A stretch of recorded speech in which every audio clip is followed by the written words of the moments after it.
Well, hello, and it's been a long time, but I've got a heck of an update for you.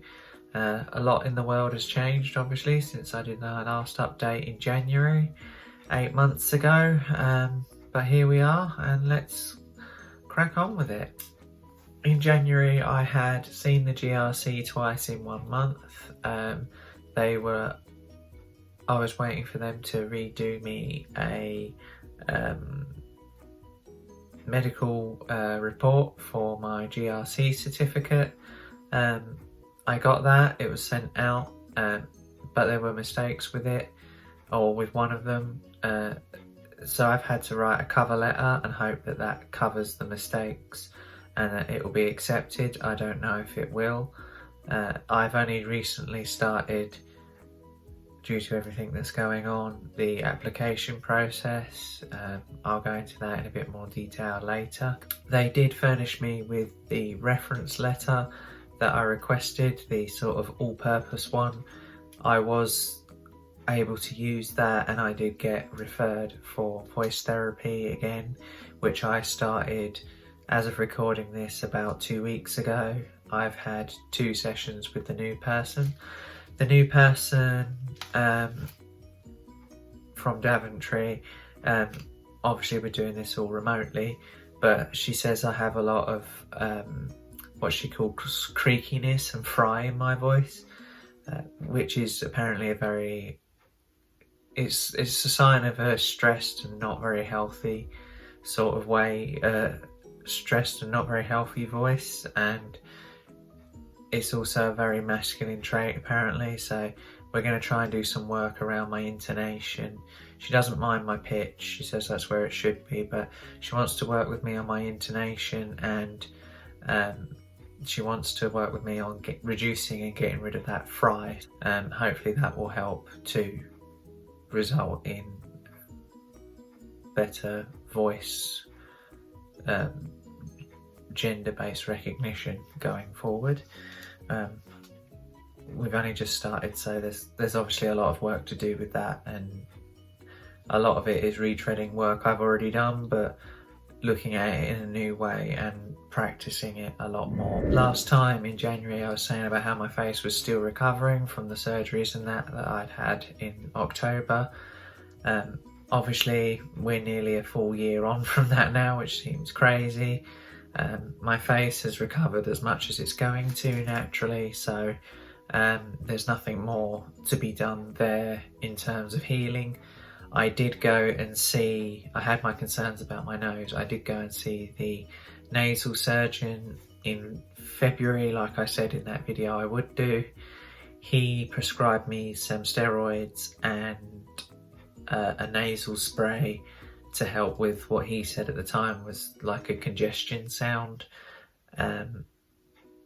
I was due to go back and see him in April. Obviously with everything that was going on, that never took place. It was all cancelled from the end of March. I haven't seen him again since. He did like completely change the profile of my nose and everything, and he gave me a smaller tip. He reshaped it, he reduced the bridge, he did everything I asked for. The only trouble is it's not straight.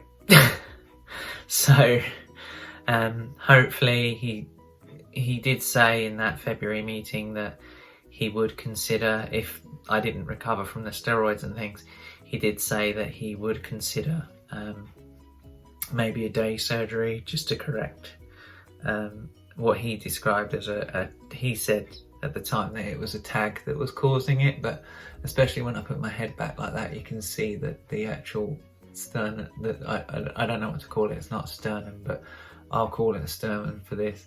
It leans off to one side and the whole tip does, so it's not quite right.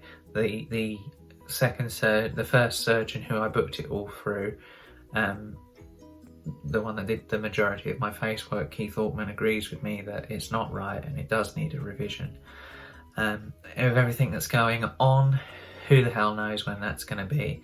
It's definitely not going to be this year now, as we're already well into September. And obviously it's an elective surgery, that's not a priority right now, so who knows when it will get corrected. The positive thing is anyone that's on their HRT patches, hopefully by now, or anyone that's looking to get on them. I was saying before about how the drugs or the HRT patches were in short supply. Those supply issues have been resolved since now, and I haven't had any trouble getting my HRT patches in the last 6 months. And as of like yesterday, I took a fresh supply for another 3 months. So those issues have been resolved, and it's obviously a weight off my mind knowing that I still have access to my HRT when I need it. I had a reference letter from Dr. Keith Altman, which I said I was going to add to my GRC checklist to do with supporting evidence. But the GRC application is a weird process that I will go into in detail at a later date, but they don't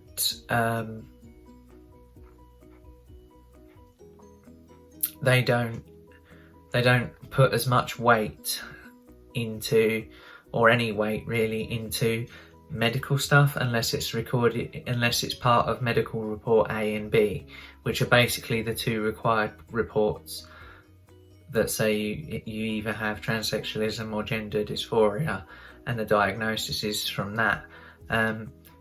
Beyond that, they won't accept medical stuff. So a letter from my facial feminisation surgery, which proves that I had permanent medical procedures to help me live in my new gender role, carries less weight in their opinion than a reminder from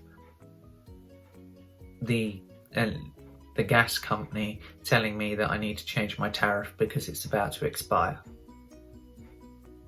which is insane, but that is the truth of it. They would rather have, as supporting evidence towards proving you've lived in your gender role, stupid reminder letters from the Energy Board than letters from your facial feminisation surgeon to your doctor detailing complex medical procedures that you've had that are helping you to live in your modern role or your new role.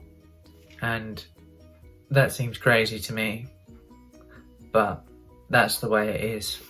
And apparently, according to the legislation this week, as we know, the 2004 Gender Recognition Act doesn't need updating.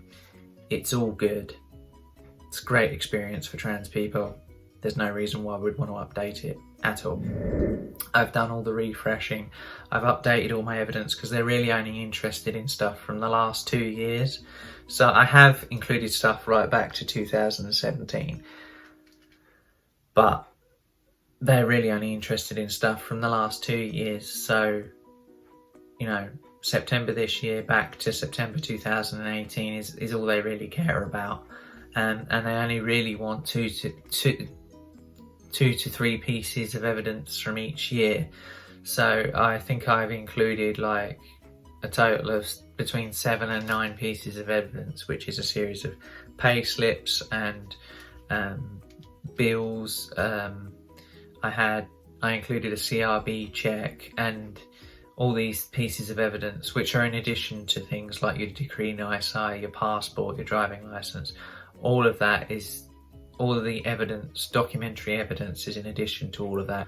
So I've included all of that evidence, and all my paperwork hopefully is squared away and ready to be sent off.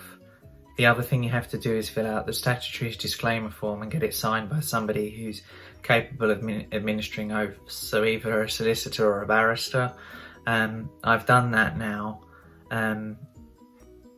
It was not a good experience. This is because I'd already been down a couple of weeks before after having tried at a different lawyer's and them saying they weren't taking on any new clients because of COVID and everything that's happening. So I found another one who was willing to take me on. I went there in person, they saw me, they spoke to me, they asked me if I had the documents with me, and I was like no, because I wasn't expecting it to be as simple as signing it on the spot. I thought it would be more involved. so I didn't have them that day. I then rebooked an appointment, giving my first name, contact detail and everything. I went back down for said appointment, and they, I suppose due to my voice on the phone or whatever, when I showed up, I was immediately misgendered. They were completely confused as to who I was and why I was there. It just wasn't a great experience from that point of view. When he went to sign the document, he signed all the documents and checked it over to make sure that I'd done all the appropriate box ticking and deleting. You have to delete the bits that are not relevant to you, and I had missed a line, so he come back down there to challenge that, and he literally almost crossed out the wrong line, which would have completely messed up my chances, and I had to quickly stop him and stop him and cross it through myself, and then he signed off on it and gave it to me, and then all I wanted to do was pay and leave, and instead I had to have a 5-minute conversation with his receptionist about what a crappy time she had had with another family member's transition, how that person had made their choice and it was a funny old world and they don't talk to them anymore. And it reminded me of how lucky I am that I didn't have to choose between my family and my transition. And it's just horrible. And this is like getting this statutory disclaimer signed and then sending off my documentation is the first step towards, or not the first step, but one of the first official step that I have to do to in the application process, where I have to interact with officials, and it's not just up to me to fill in the forms, pull the paperwork together and everything. It's the first official thing I've had to do, and it's just such a shitty experience. And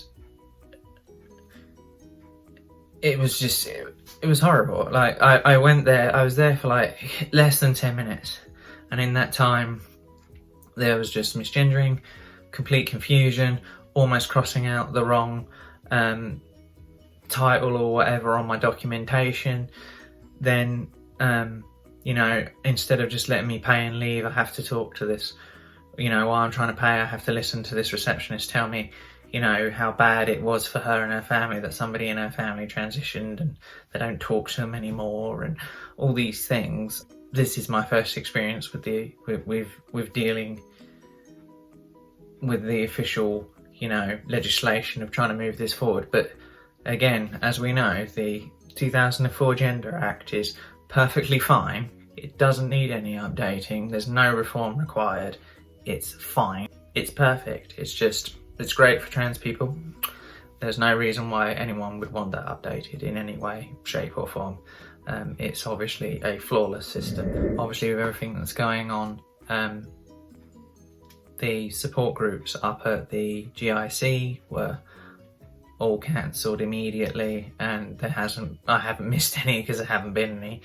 But as I said, they were already going to be on the wrong day for me anyway. So other than that first one, I wouldn't have been able to attend. But it has impacted even my local group. We've had a total of 2 face-to-face meetings since this happened. Obviously, they were during the time when the rules were eased slightly, so we were able to meet up and as a group of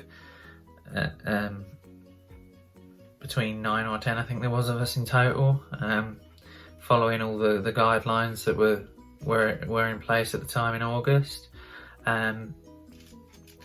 We had a couple of meetings, and now, you know, barely halfway or just over halfway through September again, and it's all off the table again, and it's back to online meetings, which are all right. But the thing is, what I've discovered from it is some people that will only attend the face-to-face meetings, and there are some people that will only attend the online meetings, so you never actually get to have the whole group together as we did pre-lockdown and pre-COVID, when, you know, basically it was a physical support group and you just came or you didn't.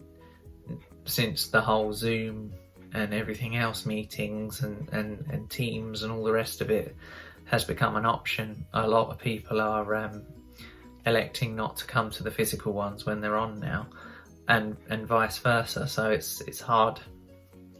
It's sort of fragmented the group a bit, which isn't ideal. And I just wanted to say that it's important at this time to lean on your social network as much as possible online, and stay in touch with people and try and keep yourself healthy, try and keep yourself safe.